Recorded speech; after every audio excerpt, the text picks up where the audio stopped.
But I do think John Harbaugh presents the type of Andy Reid look the Giants would be looking for. In fact, I know he's older than Andy Reid was at this time, but this reminds me a lot of when Andy Reid in Philadelphia's time came to an end. A guy that had been to multiple championship games. He made a Super Bowl. He did not sit out a year. He went right to Kansas City, and the Chiefs have been humming since. And that was right time, right place for the Kansas City Chiefs to fall into a head coach.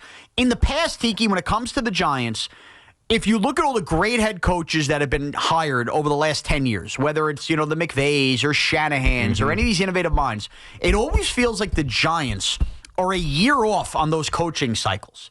They're always a year off on when these other guys get hired. Now this year, we know Dable's out. Kafka, forget about it. Maybe they're in line for the right year. I thought this would be the wrong year. If Harbaugh's available, because at 63, he's not going to sit out a year if he leaves Baltimore. No, you heard it when in that answer he just said. And if there's another job, I'll be in another job. And if it's Harbaugh who wants to leave, we've talked about the potential of whatever openings happen. And, okay, sure, could he be interested in Cincinnati with Joe Burrow? I guess that's possible. But the Giants with Jackson Dart and a young quarterback, you don't want to go somewhere and have to worry about the most important position either. Right. I think this makes a lot of sense, Tiki, and I think through all the crap that we've been through for Giant fans, if they somehow walked out of this with the CEO-type head coach being John Harbaugh at 63 years old, I think that's his best-case scenario under all the problems the Giants have had.